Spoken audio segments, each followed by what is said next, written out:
سیدہ خدیجہ رضی اللہ عنہا کی وفات کے بعد رسول اللہ صلی اللہ علیہ وآلہ وسلم نے سیدہ سودا بنت زمعہ کے ساتھ رشتہ ازدواج میں منسلک ہوئے۔ سیدہ سودا بنت زمعہ ایک مومنہ خاتون تھیں۔ انہیں حبشہ کی طرف ہجرت کرنے کا بھی شرف حاصل ہوا۔ ان کا پہلا خاوند فوت ہو گیا۔ والد اور بھائی حالت کفر میں تھے۔ رسول اللہ صلی اللہ علیہ وآلہ وسلم نے ان عمر رسیدہ مومنہ مہاجرہ خاتون کو سہارا دینے کے لیے اسے اپنے حبالہ عقد میں لیا تاکہ اس کی پریشانی کا مداوع ہو سکے اور اسے امن اور سکون میسر آ سکے۔ رسول اللہ صلی اللہ علیہ وآلہ وسلم نے اس کے ساتھ رشتہ ازدواج میں منسلک ہو کر ان کے حزن و ملال کو فرحت و انبساط سے بدل دیا۔ شادی کے وقت سیدہ سودا بنت زمعہ کی عمر تقریباً 55 سال تھی۔ اس عمر رسیدہ خاتون کے ساتھ شادی کرنا رسول اللہ کا ان پر احسان عظیم تھا۔ اس کے بعد رسول اللہ صلی اللہ علیہ وآلہ وسلم نے سیدہ عائشہ صدیقہ رضی اللہ عنہا کے ساتھ شادی کی۔ یہ شادی اپنے ساتھی سیدنا ابو بکر صدیق رضی اللہ عنہ کی دلجوئی کے لیے کی۔ اسی طرح جب سیدہ حفصہ رضی اللہ عنہا کا پہلا خاوند خنیس بن حذافہ وفات پا گیا، سیدنا عمر بن خطاب اپنی بیٹی کی جوانی میں بیوہ ہونے پر افسردہ رہنے لگے تو انہوں نے پہلے سیدنا ابو بکر صدیق سے بات کی کہ اگر تم پسند کرو تو میں اپنی بیٹی کا نکاح تمہارے ساتھ کرنے کے لیے تیار ہوں۔ جب انہوں نے کوئی مثبت جواب نہ دیا تو سیدنا عثمان بن عفان کے ساتھ بات کی تو انہوں نے خاموشی اختیار کی۔ اس صورتحال سے سیدنا عمر بن خطاب اور زیادہ پریشان ہوئے۔ اپنی اس پریشانی کا حال رسول اللہ صلی اللہ علیہ وآلہ وسلم کی خدمت میں بیان کیا تو آپ نے فرمایا کہ حفصہ کے ساتھ جو نکاح کرے گا وہ عثمان سے بہتر ہے اور عثمان بن عفان کا جس سے نکاح ہوگا وہ حفصہ سے بہتر ہے۔ اس کے بعد رسول اللہ صلی اللہ علیہ وآلہ وسلم سیدہ حفصہ کو اپنے حبالہ عقد میں لینے کے لیے منتخب کر لیا، جس سے سیدنا عمر بن خطاب بہت زیادہ خوش ہوئے۔ ان کا سارا غم خوشی میں بدل گیا۔ ان کے گلشن حیات کے خزاں رسیدہ موسم میں بہار آ گئی۔ اس شادی میں رسول اللہ کے پیش نظر حکمت کا پہلو یہ تھا کہ سیدہ حفصہ اور ان کے جلیل القدر باپ سیدنا عمر بن خطاب کی غمی کو خوشی میں بدل دیا جائے۔ ایک بیوہ خاتون کو سہارا مہیا کرنا بلا شبہ ایک مستحسن اقدام ہے اور مہذب معاشرے میں اسے پسند کیا جاتا ہے۔ رسول اللہ صلی اللہ علیہ وآلہ وسلم سیدہ زینب بنت جہش کے ساتھ رشتہ ازدواج میں منسلک ہوئے۔ یہ پہلے زید بن حارثہ رضی اللہ عنہ کی بیوی تھیں۔ انہوں نے سیدہ زینب کو طلاق دے کر فارغ کر دیا تھا۔ رسول اللہ نے زید بن حارثہ کو اپنا منہ بولا بیٹا قرار دے رکھا تھا۔ زمانہ جاہلیت میں منہ بولے بیٹے کی متعلقہ بیوی کے ساتھ نکاح کرنے کو حرام سمجھا جاتا تھا۔ لوگوں کو سمجھانا مقصود تھا کہ متنبہ کی طلاق یافتہ بیوی کے ساتھ نکاح کرنا شرعاً جائز ہے۔ اس لیے اللہ سبحانہ تعالیٰ نے سیدہ زینب بنت جہش کا نبی کریم صلی اللہ علیہ وآلہ وسلم کے ساتھ آسمان پر نکاح کر کے وحی کے ذریعے آپ صلی اللہ علیہ وآلہ وسلم کو اطلاع دے دی۔ اللہ تعالیٰ نے لوگوں پر اس بات کو واضح کر دیا کہ متنبہ کی متعلقہ بیوی سے وہ شخص شادی کر سکتا ہے جس نے اسے اپنا بیٹا قرار دیا ہو۔ رسول اللہ صلی اللہ علیہ وآلہ وسلم کی سیدہ جویریہ بنت الحارث رضی اللہ عنہ کے ساتھ شادی میں حکمت کا پہلو یہ تھا کہ مسلمانوں نے سیدہ جویریہ کی قوم کے 200 افراد کو گرفتار کر لیا۔ ان قیدیوں میں عورتیں بھی تھیں اور بچے بھی۔ رسول اللہ صلی اللہ علیہ وآلہ وسلم کی دلی خواہش تھی کہ مسلمان ان قیدیوں کو رہا کر دیں۔ آپ صلی اللہ علیہ وآلہ وسلم نے اس قوم کے سردار کی بیٹی سیدہ جویریہ رضی اللہ عنہا کے ساتھ شادی کر لی۔ صحابہ کرام نے جب دیکھا تو اس قوم کے افراد اور رسول اللہ کے رشتہ دار بن چکے ہیں تو آپ صلی اللہ علیہ وآلہ وسلم کے احترام میں ان سب افراد کو رہا کر دیا۔ اس طرح یہ شادی جویریہ رضی اللہ عنہا کی قوم بنو مصطلق کے لیے بڑی بابرکت ثابت ہوئی۔ رسول اللہ صلی اللہ علیہ وآلہ وسلم کی سیدہ زینب بنت خزیمہ کے ساتھ شادی میں حکمت کا یہ پہلو تھا کہ جب جنگ احد میں سیدہ زینب بنت خزیمہ کے خاوند سید عبداللہ بن جہش جام شہادت نوش کر گئے تو یہ بیوہ ہو گئیں۔ یہ بڑی فاضلہ، نیک اور سخاوت کی پیکر خاتون تھیں۔ اس وجہ سے یہ ام المساکین کے نام سے مشہور و معروف تھیں۔ رسول اللہ صلی اللہ علیہ وآلہ وسلم نے چاہا کہ انہیں بیوہ ہونے کی وجہ سے پریشانی کا سامنا نہ کرنا پڑے، لہٰذا آپ ان کے ساتھ رشتہ ازدواج میں منسلک ہو گئے۔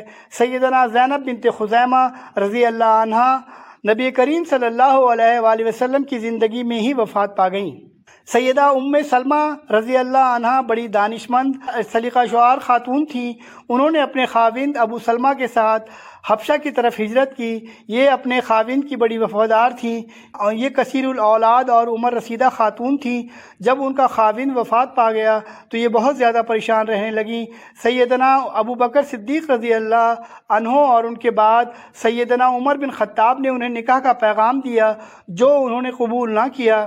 پھر رسول اللہ صلی اللہ علیہ وآلہ وسلم کی طرف نکاح کا پیغام ملا تو سیدہ سلمہ نے عرض کیا کہ یا رسول اللہ، میں ایک عمر رسیدہ عورت ہوں، میرے چھوٹے چھوٹے بچے ہیں اور میری طبیعت بھی غسیلی ہے۔ رسول اللہ صلی اللہ علیہ وآلہ وسلم نے نہایت احسن انداز میں جواب دیتے ہوئے فرمایا کہ میری عمر آپ سے زیادہ ہے، بچوں کی کفالت میرے ذمہ ہوگی اور میں آپ کے حق میں دعا کروں گا جس سے آپ کا غصہ جاتا رہے گا۔ رسول اللہ صلی اللہ علیہ وآلہ وسلم کی سیدہ سلمہ سے شادی میں حکمت کا پہلو یہ تھا کہ انہیں سہارا دیا جائے، ان کے بچوں کی کفالت کی جائے، ان کے علم و فضل سے امت کو فائدہ پہنچایا جائے۔ چونکہ یہ بڑی عالمہ، فاضلہ اور دانشور خاتون تھیں، انہوں نے کثیر تعداد میں احادیث روایت کرنے کا اعزاز حاصل کیا۔ صلح حدیبیہ کے موقع پر سیدہ سلمہ رضی اللہ عنہا کے مشورے پر عمل کرنے سے امت مسلمہ بہت بڑے بحران میں مبتلا ہونے سے بچ گئی۔ یہ بڑی صائب فکر خاتون تھی۔ یہ شادی مسلمانوں کے لیے بڑی خیر و برکت کا باعث بنی۔ بہت سے شرعی احکام کو امت تک پہنچانے کا اعزاز سیدہ سلمہ رضی اللہ عنہا کے حصے میں آیا۔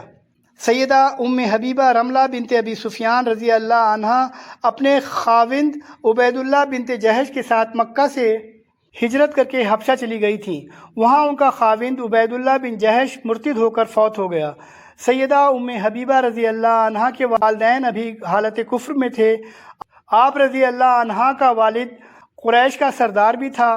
انہیں ان کے ظلم و ستم سے تنگ آ کر ہجرت کرنا پڑی۔ اب خاوند کے فوت ہو جانے کے بعد پردیس میں اکیلی رہ گئیں۔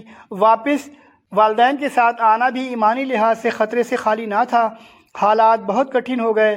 رسول اللہ صلی اللہ علیہ وآلہ وسلم کو جب اس صورتحال کا پتہ چلا تو آپ صلی اللہ علیہ وآلہ وسلم نے حبشہ کے حکمران نجاشی کی طرف عبداللہ بن امیہ الزمری کو پیغام دے کر بھیجا کہ میری طرف سے حبیبہ کو نکاح کی پیشکش کریں، اگر وہ بخوشی تیار ہوں تو اس کا اہتمام کریں۔ نجاشی نے اپنی کنیز کو سیدہ حبیبہ رضی اللہ عنہا کی طرف بھیجا۔ انہیں جب شادی کا پیغام ملا تو وہ خوشی سے نہال ہو گئیں۔ شادی کا وکیل خالد بن سعید بن العاص کو بنایا گیا۔ حاضرین کے لیے پرتکلف کھانے کا اہتمام بھی کیا۔ اس شادی میں حکمت کا پہلو یہ تھا کہ ایک بیوہ خاتون کو سہارا مہیا کیا گیا اور دوسرا فائدہ یہ ہوا کہ بنو ہاشم اور بنو امیہ کے درمیان پائے جانے والی دیرینہ عداوت محبت اور اخوت میں بدل گئی۔ جب مکہ معظمہ میں قریش کے سردار ابو سفیان کو پتہ چلا کہ اس کی بیٹی رملہ بنت سفیان رسول اللہ صلی اللہ علیہ وآلہ وسلم کے ساتھ رشتہ ازدواج میں منسلک ہو گئی ہے، باوجود اس کے کہ وہ اسلام دشمنی میں آخری حد تک پہنچا ہوا تھا، اس رشتے سے اس نے خوشی اور اطمینان کا اظہار کیا اور رسول اللہ صلی اللہ علیہ وآلہ وسلم کو اپنی بیٹی کے لیے بہترین رفیق حیات قرار دیا۔ جب حبشہ کے حکمران نجاشی کی کنیز شادی کا سندیسہ لے کر سیدہ حبیبہ کے پاس گئی اور انہیں رسول اللہ صلی اللہ علیہ وآلہ وسلم کے پیغام کے بارے میں بتایا تو انہوں نے خوشی سے جھومتے ہوئے اپنی کلائی کے کنگن اتار کر نجاشی کی کنیز کو پہنا دیے اور فرمایا، اس خوشی کے موقع پر یہ میری طرف سے تیرے لیے تحفہ۔ فتح مکہ کے موقع پر سیدہ حبیبہ کے والدین سیدنا ابو سفیان بن حرب اور سیدہ ہند اور بھائی سیدنا امیر معاویہ بن ابی سفیان دائرہ اسلام میں داخل ہوئے۔ رسول اللہ صلی اللہ علیہ وآلہ وسلم جنگ خیبر سے فارغ ہو کر سیدہ صفیہ بنت حی رضی اللہ عنہا کے ساتھ رشتہ ازدواج میں منسلک ہوئے۔ قیدیوں کو مجاہدین میں تقسیم کیا گیا تو صفیہ بنت حی سیدنا دہیہ کلبی کے حصے میں آئیں اور یہ بنو قریظہ اور بنو نذیر قبیلے کے سردار حی بن اخطب کی بیٹی تھیں۔ صحابہ کرام نے نبی کریم صلی اللہ علیہ وآلہ وسلم سے عرض کی، یا رسول اللہ، لشکر اسلام میں دہیہ کلبی سے بڑھ کر فضل و شرف والی شخصیات موجود ہیں۔ صفیہ بنت حی سردار کی بیٹی ہے، اس کو آپ اپنے لیے منتخب کریں تو مناسب رہے گا، اس میں اس کی عزت افزائی بھی ہوگی۔ رسول اللہ صلی اللہ علیہ وآلہ وسلم نے صحابہ کرام کی تجویز کو قبول کرتے ہوئے سیدہ صفیہ بنت حی کو آزاد کیا اور پھر ان کے ساتھ رشتہ ازدواج میں منسلک ہو گئے۔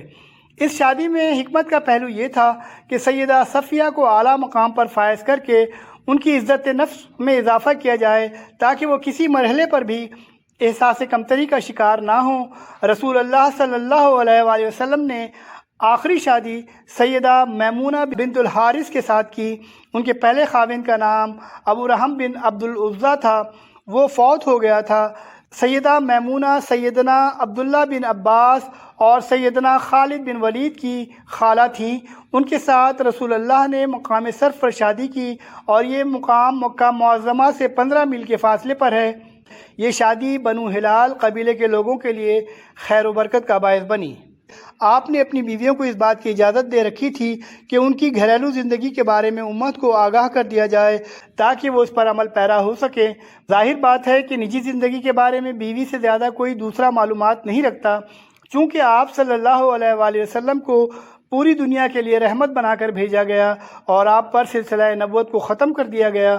اللہ تعالیٰ نے اپنے پیارے حبیب کو تعدد زوجات کا طریقہ اختیار کرنے کی اجازت اسی غرض سے دی تاکہ بیویوں کے ذریعے آپ کی گھریلو زندگی کے تمام پہلوؤں کو امت تک پہنچا دیا جائے، اس لیے بیویوں کے دائرۂ کار کو وسیع رکھا گیا۔